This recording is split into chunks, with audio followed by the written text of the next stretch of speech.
The broadcast is now starting. All attendees are in listen-only mode.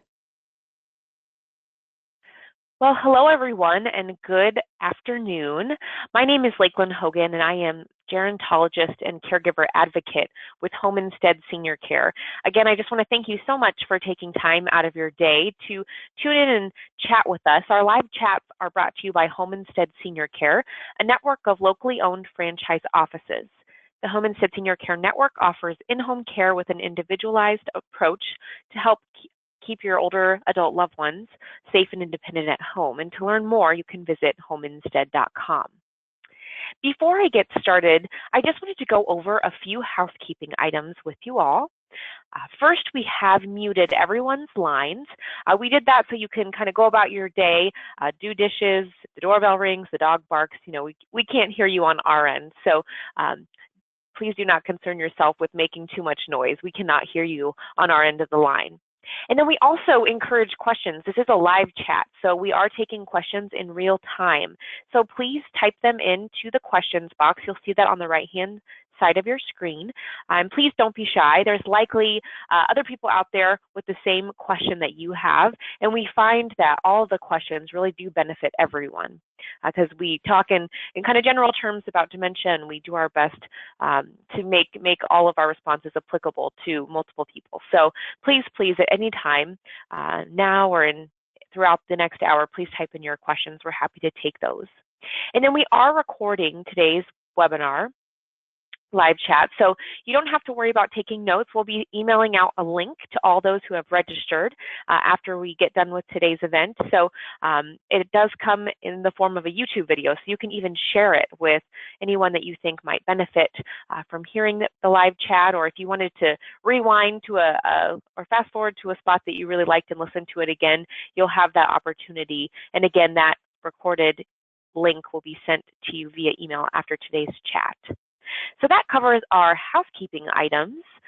So let's dive into today's topic about the dementia diagnosis journey. Before we were logging on for the call, I was just updating everyone that I just got back from 2 international conferences. They all centered around Alzheimer's and dementia. The first was the Alzheimer's Association's International Conference, and the others was Alzheimer's Disease International. And there was a lot of information that was shared from people all across the globe. Dementia really is a worldwide issue that many people are faced with. There's a lot of talk about the importance of early diagnosis and detection.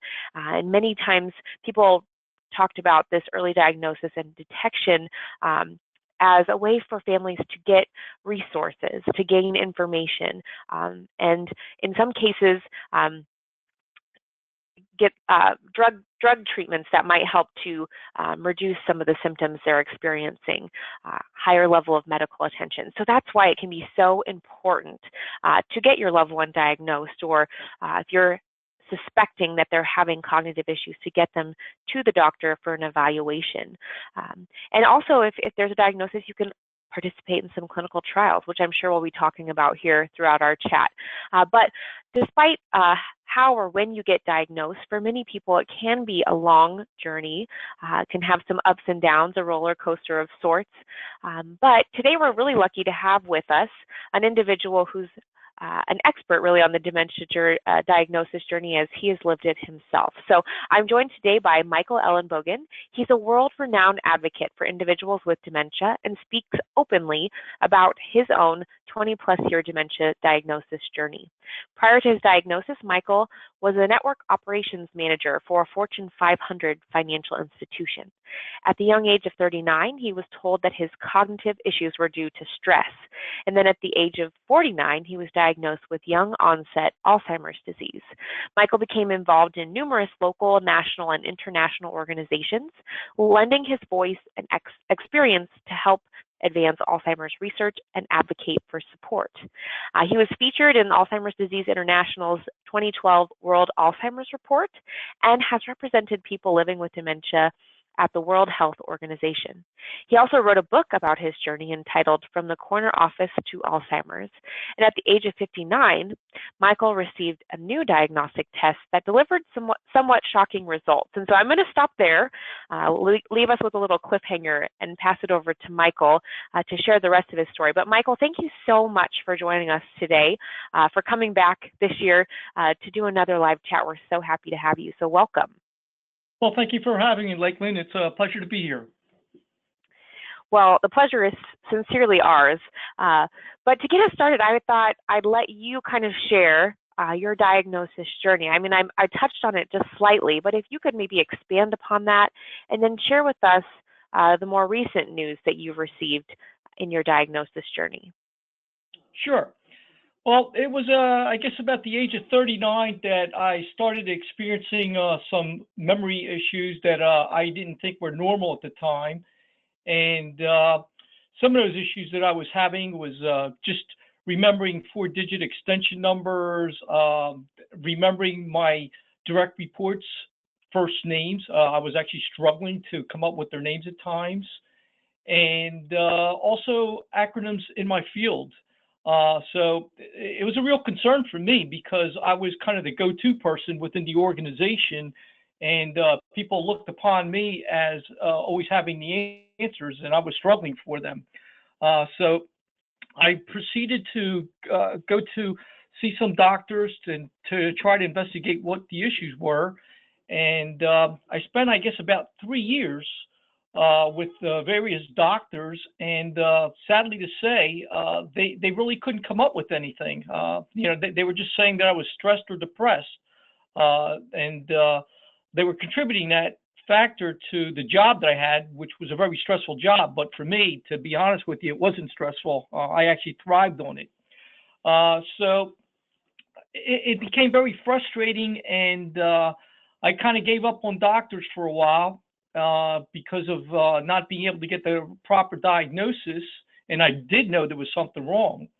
And then it was, I guess, about 9 years later, by this time, I was almost 49, and I decided that I was going to go start with all new doctors because I realized when I went to the doctors the previous years, they were kind of biased. Once something's written in your charts, it seems to stick out in doctors' minds, and it kind of creates problems for you when you go to other doctors. So I started out with all new doctors. I never made them aware of my previous medical history.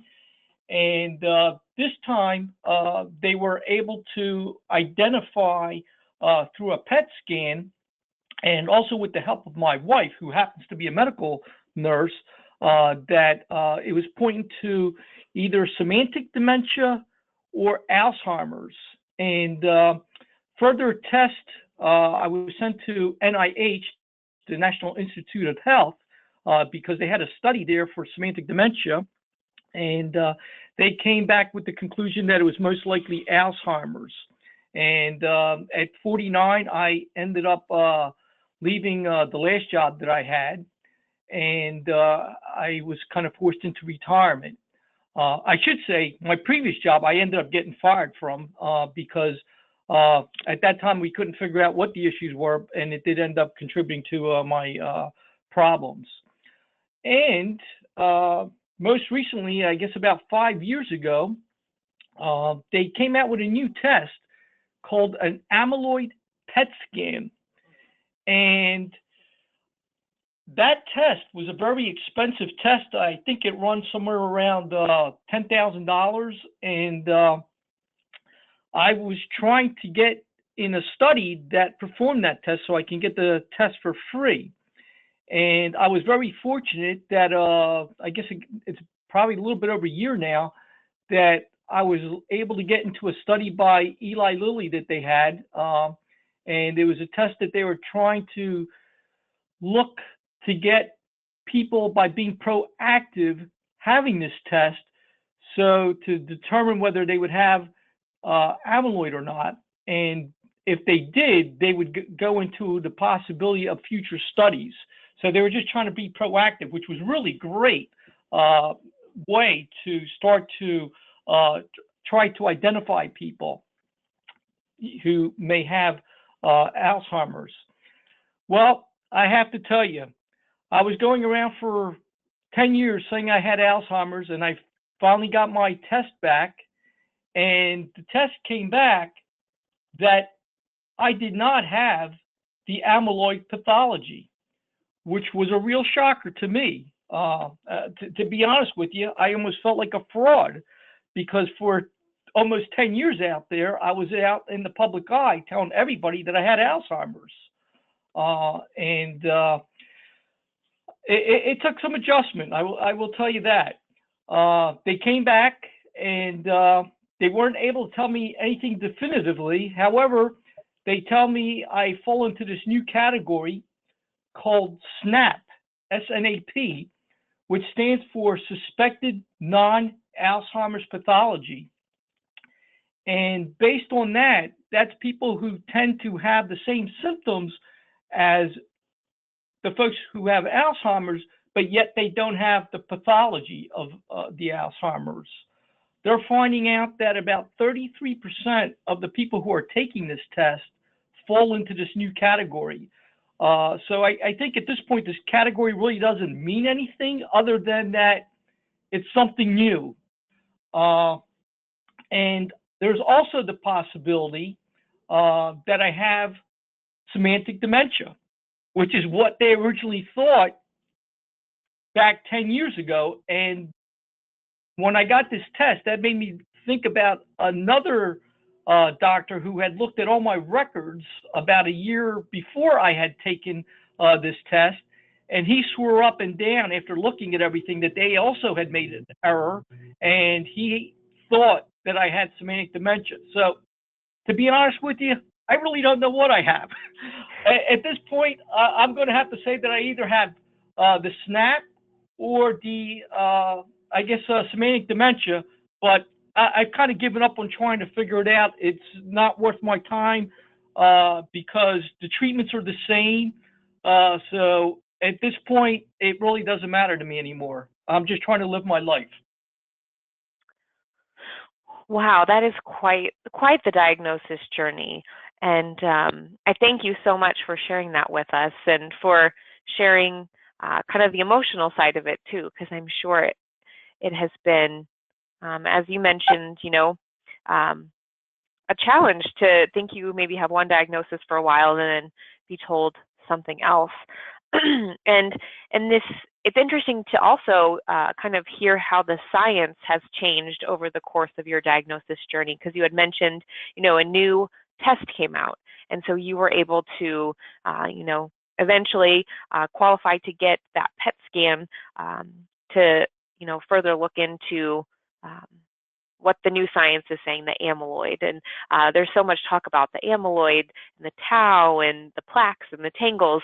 And so science is really kind of starting to dive deeper into Alzheimer's and what causes it, and are there ways that we can treat it. So I'm sure, who knows, maybe in your lifetime there'll be yet another test that comes out, and that'll be available, and hopefully you don't have to go through yet another diagnosis. But I think that's the interesting thing about this dementia and about the current science is it is changing.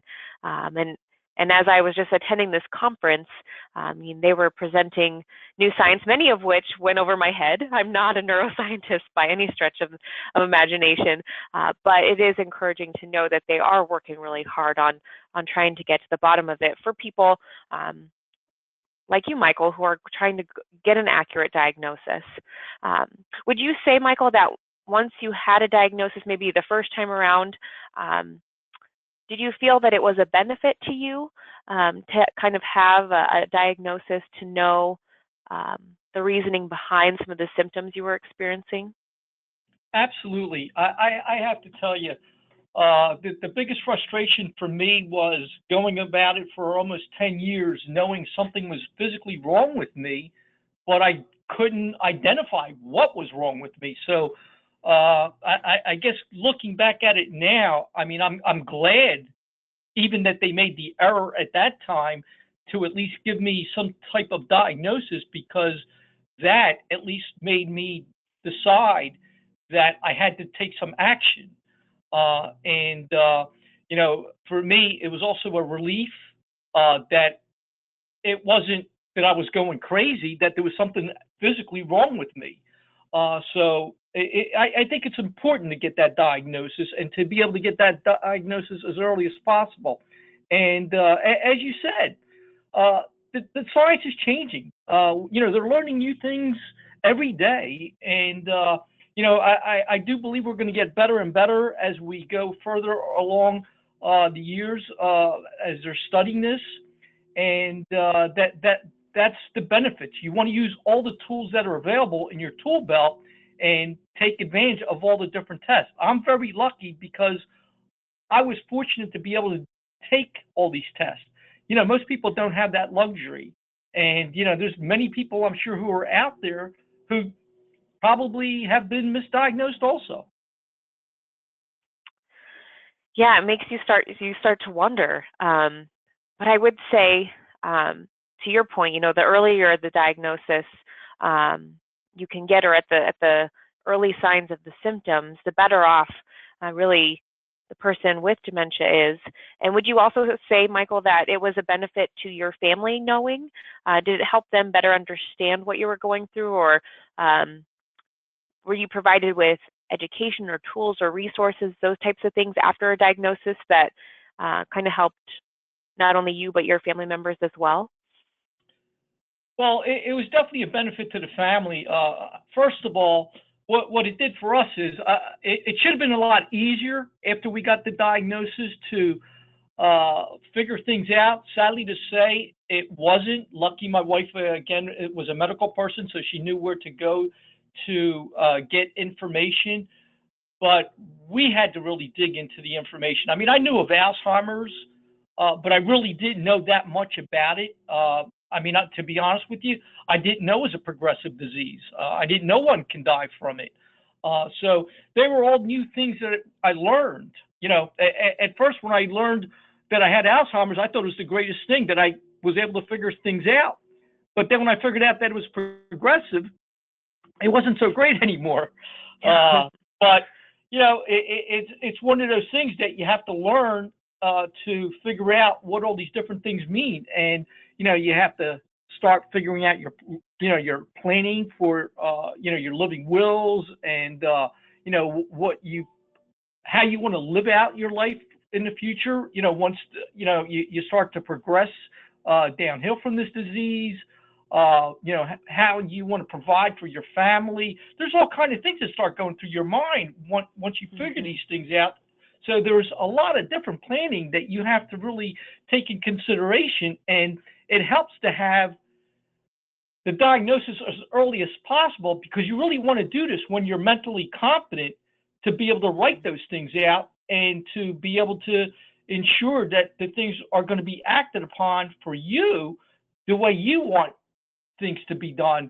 Whether you want to go into assisted living, whether you want to live the rest of your life in your house, or what you want to do. So it's very important to be able to have those talks with your family. Michael, that is a great point about planning in advance, being able to be part of that planning process, which is so important, especially when there is, the potential for cognitive decline in a diagnosis such as Alzheimer's or other types of dementia. So thank you for bringing that up. I think that is a very important part of this whole diagnosis journey, is to be able to plan. And as you mentioned, tell your family how you want your care to be. Do you want to be at home? Do you want to move? If you have to move, having that conversation, okay, what type of place would you want to move to? Those are really, really important conversations. So thank you for bringing that up. And we are starting to have some questions roll in. So if it's okay with you, Michael, I might start firing off some questions your way. But if you just joined us, we are taking questions live for Michael. He's just shared with us his diagnosis journey. And so we welcome any questions that you have about diagnosis of maybe your own diagnosis journey or general questions. But we do have a question from Rita. She wrote in and she was kind of commenting on how the science is changing. She says, there's more information now than when I started learning about this 8 years ago. It takes many years for research and development that actually gets to a pharmacist or doctor. So she's asking, which doctor or specialist do you think would be more aware now of more specific diagnosis of dementia? And is there one test that I could request today to know how advanced the Alzheimer's is? That was kind of a long question, Michael. I apologize. Any initial thoughts on that? Well, from a doctor's standpoint, I would recommend you start out with your primary doctor, first of all, and get a workup from there. But if it's suspected that it is any kind of dementia, your best bet is to go to a neurologist who specializes in dementia. I think that's really your best bet. A gerontologist is probably a second choice because they're also very familiar with, that side of the, arena when it comes to dealing with dementia. Now, it's kind of hard to find many gerontologists out there, as you probably already know. We're really short on gerontologists, so that's kind of an issue in the U.S. Now, as far as tests, sadly to say, we don't have a simple test that can identify specifically that you have some form of dementia. It really requires a combination of tests. I would say PET scan is one of them. Neuropsychological testing is another, but not everything leads to having, Alzheimer's or Lewy body or some other form of dementia. Sometimes you may have similar symptoms, and it just might be a simple vitamin B deficiency. So, people shouldn't be afraid to look deeper into what their cause is. Everybody thinks that it's going to be Alzheimer's or some form of dementia, and that it's not reversible. Well, there's a lot of people that end up having those symptoms, and they end up getting a simple test, and they find out that it's something simple and it's reversible. So nobody should fear going to the doctor. They should want to get there as quickly as possible when these things arise. You brought up several good points there, Michael. I just wanted to comment on a few of those. I think you're absolutely right. There is a shortage of geriatricians in the United States. And even at this conference, physicians themselves got up and talked about how for many memory clinics or, aging clinics throughout the U.S., there's even long waiting lists for people to get onto. So I think your suggestion of, starting with your primary care physician is so important. And a lot of times, you're right, it could be something completely unrelated to dementia. You mentioned a vitamin B deficiency or D deficiency. A lot of times urinary tract infections can bring kind of a sudden onset of cognitive issues. So I think you're absolutely right in suggesting that people shouldn't necessarily be afraid to go in and talk to their doctors about, the issues and symptoms that they're experiencing, because it very well might not be. And if it is, as we spoke to earlier, it's that much more important to get that diagnosis so the proper planning can start to take place. Absolutely. And I thank you also for answering the questions about the different types of testing. We actually had somebody write in. Maureen asked, she's asking, did you ever have a lumbar puncture, or was it ever suggested? I've heard of that as well as maybe one way of testing. So Michael, did you ever consider that? Was that ever suggested on your diagnosis journey? I did. I actually had a lumbar puncture, and it came back pointing to some other type of dementia. I don't remember what type. And I also had genetic testing on that lumbar puncture, And that also came back inconclusive, but pointing to some form of dementia. And that was back 10 years ago. So with these tests, I don't know if they've gotten better at them, at identifying the specifics.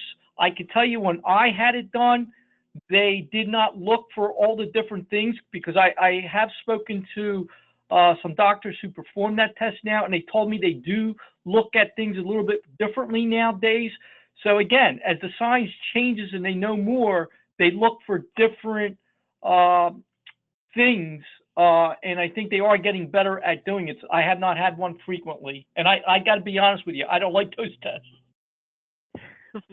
Well, I'm sure that can't be a pleasant experience to have a lumbar puncture. So, but thank you, Michael, for sharing that. And I think that the fact that you had it 10 years ago, we've been talking about the advances in all these different types of testing. So it would be interesting to see, how that would compare to that type of a diagnostic test today. But thank you, Maureen, for writing in your question. Please, if you have a question for Michael, please feel free to type it in at any time. Bibi wrote in and she said, I've never heard of SNAP, but have been told I have, okay, I might not pronounce this right. Oh goodness, it's spelled DYSTHYMA, a pseudodementia. Can you comment on this? I am not familiar with that, so I really don't know. Okay. Well, sorry about that. I'll try to do a little digging and see if I can find any information on that. But we appreciate your question, and hopefully more to come on that for you, Bibi. But we did have another question, and I think that this is one that maybe prohibits people from getting diagnostic testing or sharing a diagnosis of dementia. But Julie asked, could you speak to the stigma of Alzheimer's and a diagnosis of Alzheimer's and any discrimination that you have encountered? So could you speak to that a little bit in your experience, Michael? Well, I got to tell you, there's a lot of discrimination out there when it comes to Alzheimer's and dementia. I've run across many different types, and I think it's sad that still exists today, but I think it only exists because there aren't enough people standing up and talking about it. And I kind of look at it as how cancer used to be the C word about 30, 35 years ago. Nobody would talk about it. I think it's starting to change as people are becoming out there on the forefront and talking about it. And it's going to take a lot more people getting out there and making that awareness factor. But yes, there's all kind of stigma from the job place. I mean, the minute people think that you're diagnosed with some form of dementia, they think all of a sudden that you can't drive. So the minute somebody writes that diagnosis, they just think it happens overnight. Well, it doesn't happen overnight. I mean, it takes a while before somebody may no longer be capable of driving. And then there's some people who, by the time they do get that diagnosis, they might have gotten it very late, and yes, they should be no longer driving. So it depends on the individual.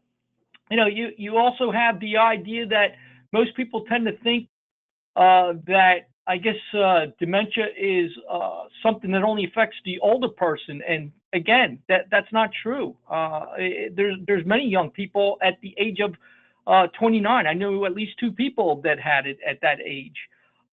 So it's not just, something that attacks older people, and it's not a normal part of aging. I mean, if you actually have Alzheimer's or some form of dementia, it's a progressive disease, and it should be treated that way. And too many people tend to think it's just a normal part of life. So you have that stigma. And then, of course, you have the stigma of, people think that you're no longer capable of doing things, and you're like supposed to be one of those people sitting back with your head in a wheelchair. And that's far from reality. People who have this disease can have many years of good life. Again, don't get me wrong. We have our problems and issues, but we can still do things. I mean, I've been traveling the world, I'm doing a lot of great things. I've met a lot of great people. It's given me new opportunities that I would not have had. You can either focus on the negativity part of this disease, or you can try to focus on the positive and make the best of it. And I think you can still have a good life left. Thank you so much for that perspective. I think that is so important to keep in mind, Michael, is that, the diagnosis of dementia doesn't mean that all of a sudden you've lost all of your abilities. You are still very much capable of so much. And I think people tend to only focus, as you mentioned, on the negative, and our, unfortunately, society and so the media and Hollywood, they don't always focus in on the positives of dementia and living well with a dementia diagnosis. So I look to you as, a great example of someone who has taken this diagnosis and has, you've influenced so many people across the world, Mike. We were just speaking about earlier before the live chat started. Your story was shared in the Alzheimer's Disease International World Report, and I've met you at several conferences advocating on behalf of those living with dementia. So thank you for being a champion for those living with dementia and for sharing your story. It's very admirable that you continue to have a positive outlook and share your experience. Well, if there's one thing I learned is you can either, I guess, think about the negativity of this, diagnosis. And what I've learned from that is the people who think about that, they just fall apart very quickly, and the disease ends up progressing extremely quickly. And those that I've seen who fight on and put that part of it behind them and try to ignore it, they live so much longer and they live happier lives. And I think that's the key to our survival, to live the longest. I mean, I got to tell you, I just turned 60 a couple months ago. I never thought in my lifetime I would reach that age. I mean, they were all writing me off many years ago. And I got to tell you, I think at this point, I think I'm going to prove them all wrong, and I'm going to end up turning 70 and probably die from something else other than dementia. Well, I hope you do too. I think that's great. I think, the phrase that we kind of grow up with as kids is, if you put your mind to it, you can do it. And so if you, just as you mentioned, if you focus on the positive, you can really defy the odds and be, or live a full life. So I think that, again, that's a great outlook on life. And I think it's one that, as people go into this diagnosis journey, it's something that they should keep in mind, that, even if there is a diagnosis, it doesn't mean that, life is over and there's an end, because there's still so much more life to live. You might just have to rethink it. I keep referencing this conference. I apologize, everyone, but there was just so many neat people that I met. And one gentleman shared his story about his diagnosis journey, and it's really changed his perspective. Something that I want to do that I might put off until tomorrow or next month or next year, he doesn't put anything off. He just does it because, he said that his life has been so much richer because he just makes a point to do what he wants to do and to live his life to the fullest. And so that was another neat perspective. So again, Michael, appreciate your positive outlook on that. Okay, we have a few more questions coming in. We have one from Robert, and he says that it might be in his diagnosis journey or someone in his family, he didn't specify. They're getting conflicting results from two different doctors.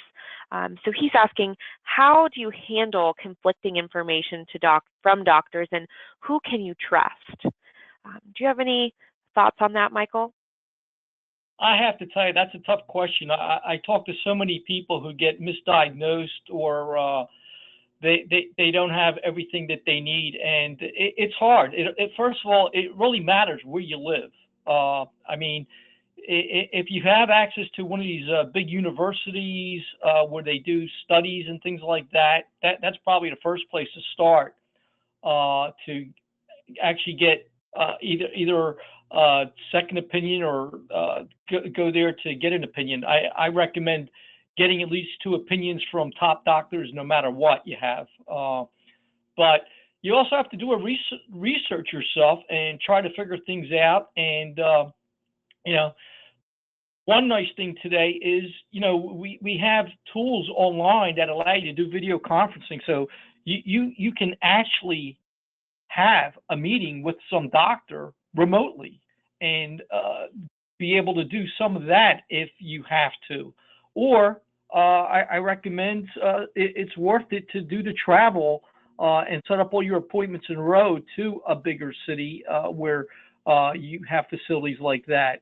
But it's extremely important, I think, to find the right type of doctor, as I had mentioned earlier. And, it's usually better to be in your bigger city.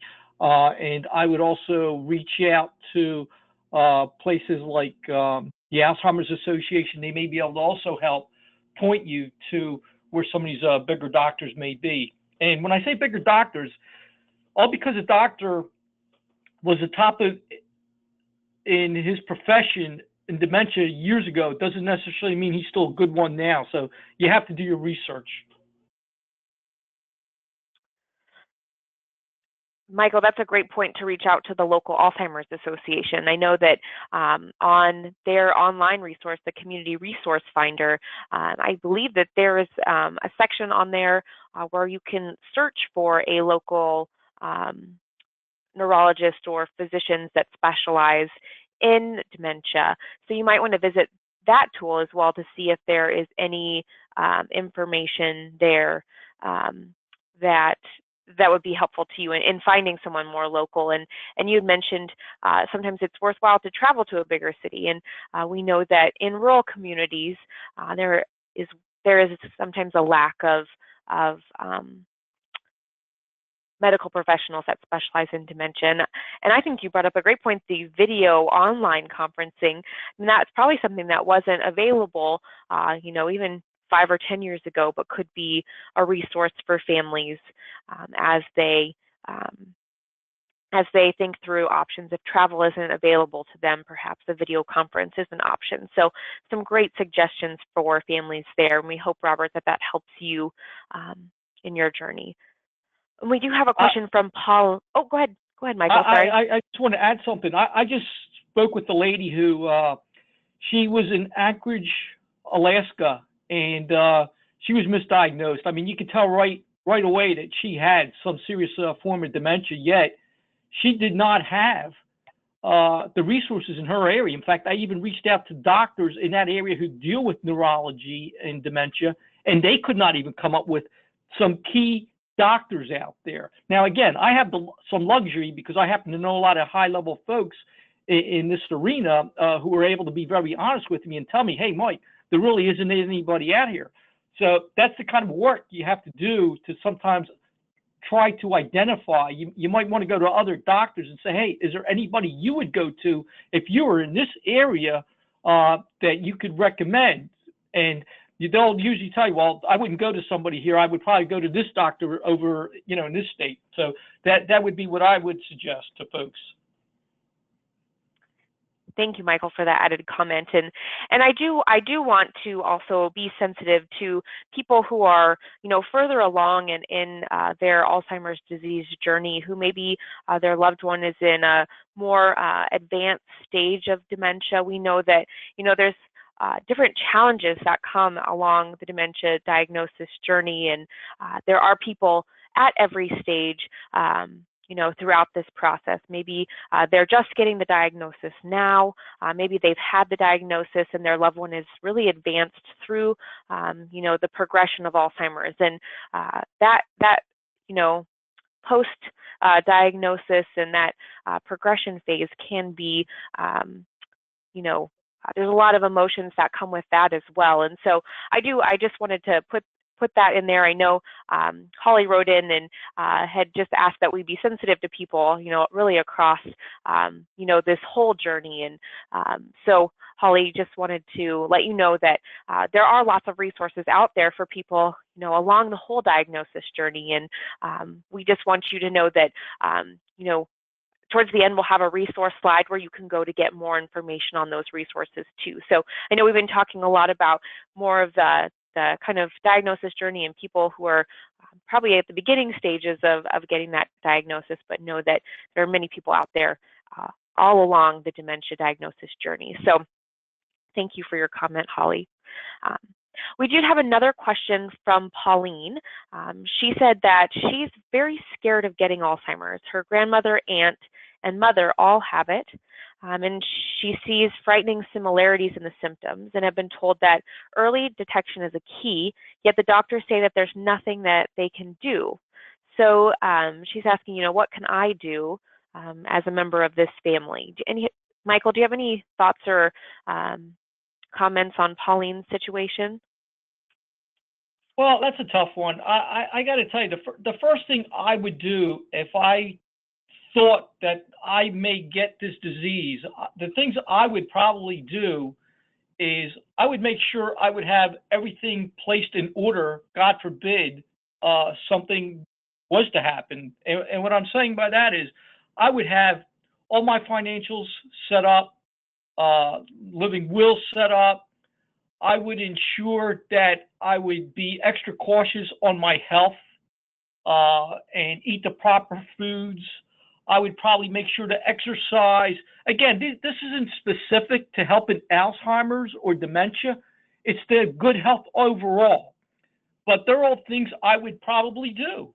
And they say to keep your brain sharp. The more you learn, the more you know, the more you can go on a cognitive reserve, which is what's saved my life. Even though I've forgotten a lot of words and I've forgotten a lot of things, I'm really relying on a lot of cognitive reserve, which is keeping me going. So the more education you have, the better off you're going to be, that it won't impact you as great. And to worry about getting it, I wouldn't worry about taking any tests to try to figure things out. The only thing I might do is get a baseline to try to figure out where I am from a baseline from an educational perspective, so that if I do start to decline, it's much easier to be picked up through that baseline, like a neuropsychological testing. Those are some great points, Michael. Being proactive in getting that baseline. Especially, Pauline, I'm not sure how old you are. I'm not going to ask that question. But for those that are of Medicaid eligibility, Medicare eligibility, Medicare is now reimbursing physicians for doing cognitive screening during your annual wellness checkup. So for Pauline, that might be a good thing to start doing kind of on a yearly basis, just kind of as a proactive way, in addition to what Michael had just mentioned, those kind of what we call in the industry as risk-reducing lifestyle kind of activities of eating healthy, exercising. There's a lot of information out there on ways you can reduce your risk that really is good for your overall health, as you mentioned, Michael. So that's a great suggestion of getting kind of that baseline. And it's great. The Alzheimer's Association did a great job in advocating for that Medicare reimbursement for cognitive screening. So for all of you out there who are of Medicare eligibility at your annual wellness check, don't hesitate to ask for a cognitive screening. You might want to let them know ahead of time that you want to do that, but that's a great way to kind of monitor your brain health. I think, Michael, we as a society, we care for our hearts. We get checkups on our heart and our lungs, but I think sometimes so often the brain is not considered to be something that we do regular checkups on, which hopefully with all of this research and advancement in science, people will start to think about that a little bit differently. Okay, so we have time for some more questions, so feel free to write in your questions at any time. There's the chat box on the right-hand side of your screen. But we did have a comment and question from David, and we've touched on advanced planning quite a bit, and he said if you suspect someone has memory issues, before doing anything, consider long-term care insurance. Can be expensive compared to the monthly costs of a memory care facility or home care that you could get as a benefit of long-term care insurance. In the long run, it's a good investment. So once you go see a doctor for memory issues, getting insurance is more challenging or even impossible. So this can be a helpful decision to make. But kind of the question to all of this is, the financial planning. You had touched on this earlier, Michael, the importance of planning ahead for your financial future. Did you run into any challenges with insurance or kind of the financial side? Any thoughts on that? Well, I have to tell you, I was always a great planner financially, and I thought I had everything covered, but I have to tell you, I was not prepared for dementia. I had the highest level insurance that you could have when I worked for my company, and I had the best insurance policies available, but they're only as good if you work for the company. Well, I got terminated because of this, so I lost it all. So don't plan when you have this disease, or any disease for that matter, that you're going to be able to rely on your company. If there's one thing I learned is you got to think outside the box and not plan on your own company. You need to have things outside of that. And that's what I think is really important to keep in mind. Also, I'm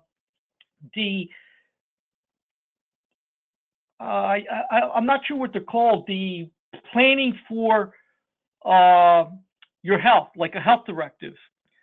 Mm-hmm. Most health directive plans are not designed for those living with dementia. They're good for almost everything else, but not for that.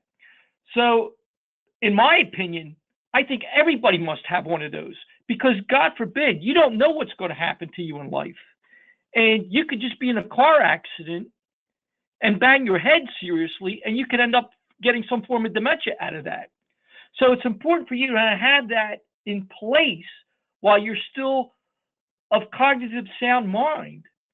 So, a lot of people say, well, I need to write it now. Well, some people may not be capable of writing it after they get to that point. So I think we need to start thinking differently on what is needed and what's not needed.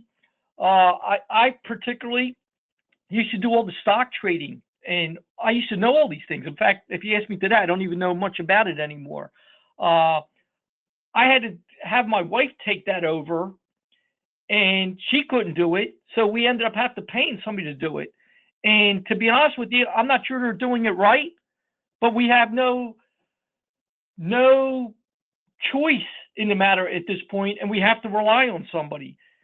It would have been really great if this is something I would have thought about years ago. What would I do, and who would do this for me at a later point in time if I ran into a situation? I never gave that any thought.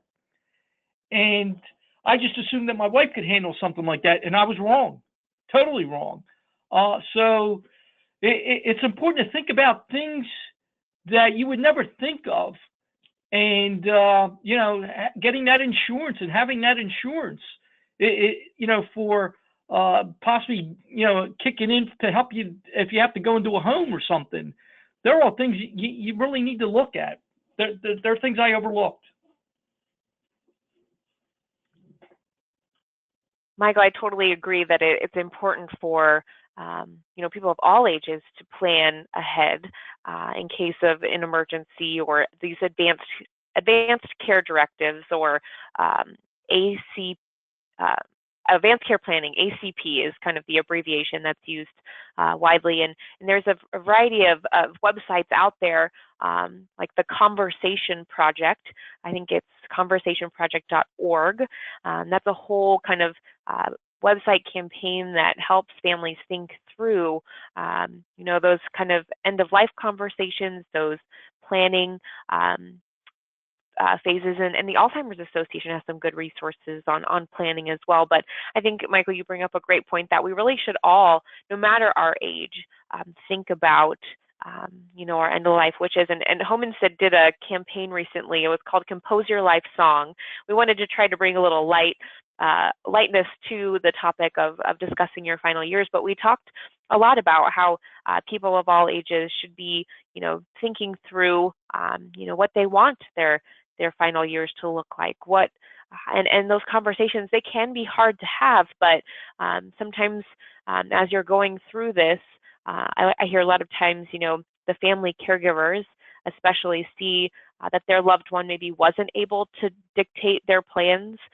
Maybe they didn't take those steps. So it's motivating them as caregivers to really think through, okay, what do I want my end of life to be like, or what advanced directives or advanced planning can I do in case I were to ever be in a situation that my loved one is in. But I think there's still, no matter what stage of the diagnosis journey you're on, there are still some things you can plan for. And of course, the more urgently you can plan, the better, especially to involve the individual who has been diagnosed. I think that's so important.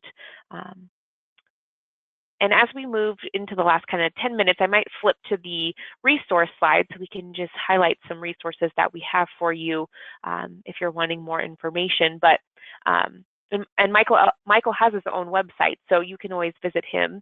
So we have a variety of sites up here for information. helpforalzheimersfamilies.com. There's some great resources on there. Family education.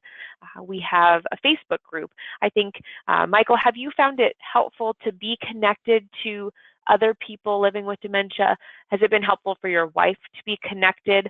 And are there some various avenues that you've used, maybe support groups or those types of things? Would you mind just talking a little bit about that?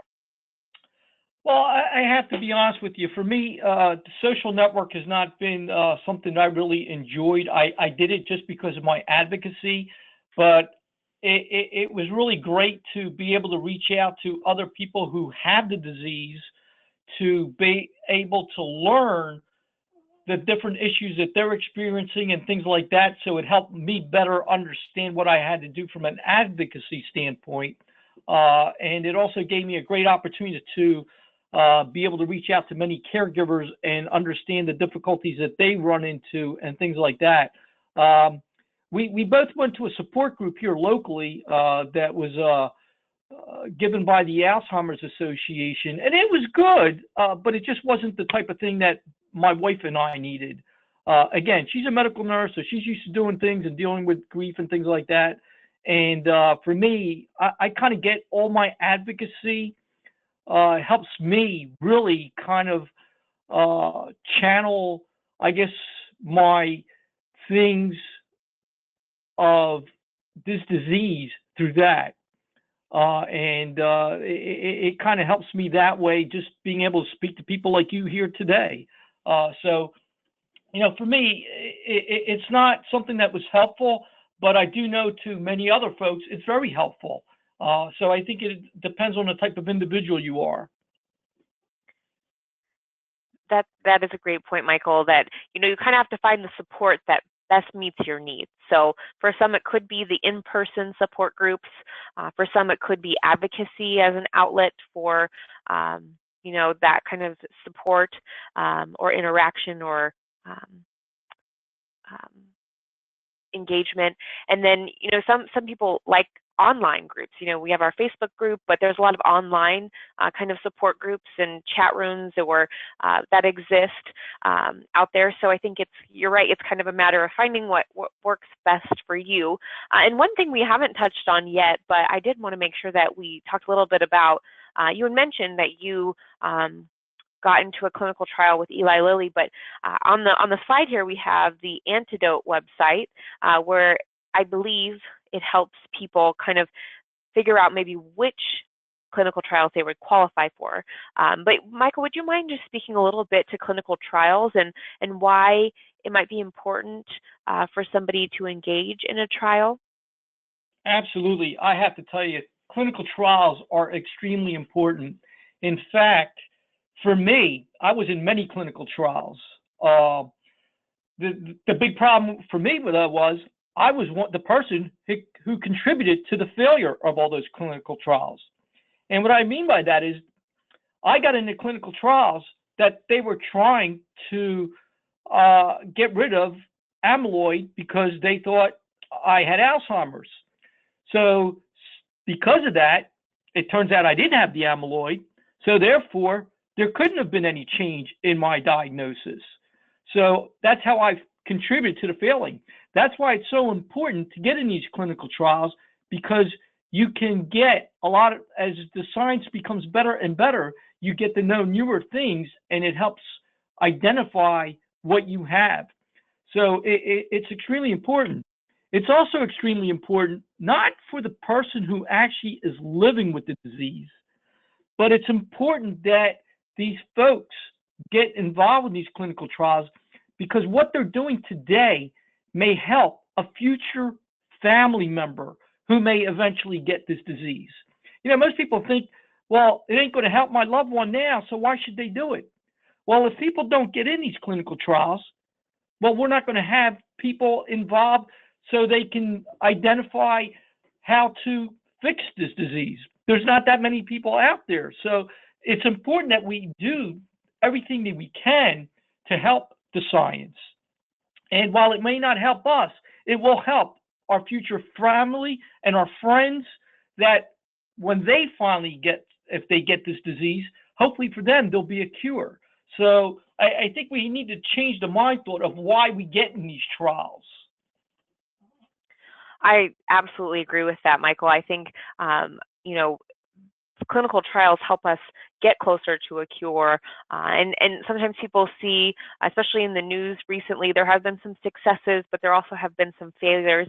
But in the researchers I was talking with last week, those failures are still helping us get closer to reaching treatments and a cure, because they learn just as much from a trial that fails in a lot of cases as they do in those successful ones. So if anyone out there is interested in clinical trials, we encourage you to visit the Antidote website.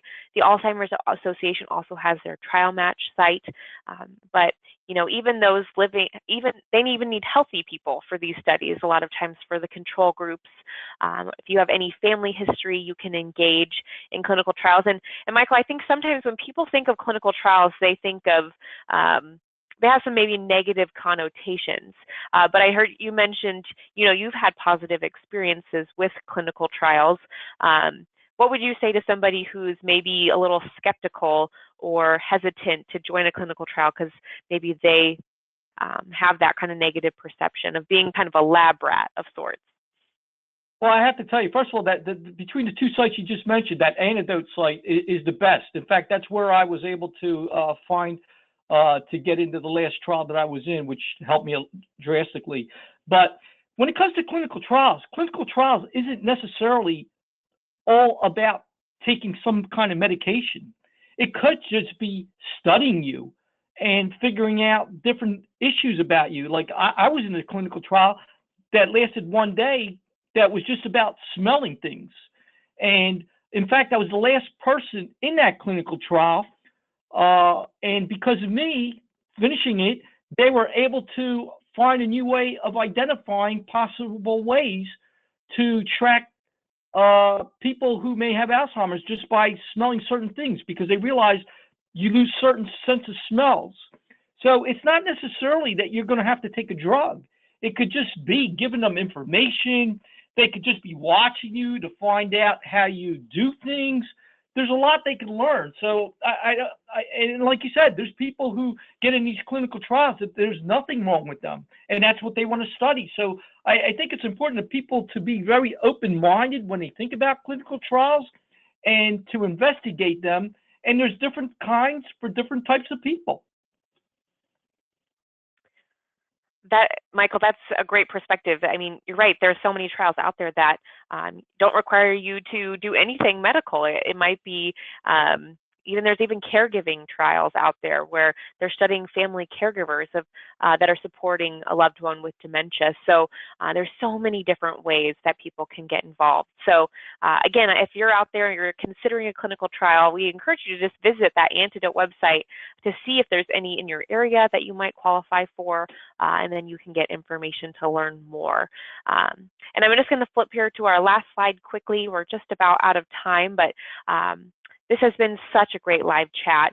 We will have one in August. We're still working out the details, some more information to come, but we hope you'll join us again next month for our live chat. We will be having Molly Carpenter. She is the author of Confidence to Care. She'll be joining us, and we'll be having a robust discussion about Alzheimer's. So again, more information to come. We'll be announcing it on our Help for Alzheimer's website and on our Facebook page. And if you ever have any questions, thoughts, comments, please never hesitate to email us at livechat@homeinstead.com. But with that, Michael, I just want to thank you so much for joining us again. We so enjoy touching base with you, seeing how you're doing, getting updated on your journey, and again, just appreciate your advocacy work and your willingness to share your experience. So thank you so much. Thank you so much, Lakelyn. It was really a pleasure to be here. The pleasure again was all ours, and it was a pleasure to have all of you, our listeners, on the line today. Thank you so much. Again, we are recording this, so we'll be sending it out for you to listen to. Maybe share it with friends or family members that you might think would benefit. So until then, we will look forward to seeing you in August and more information to come on that live chat. Have a great rest of the day. Everyone, we'll talk to you later. Bye.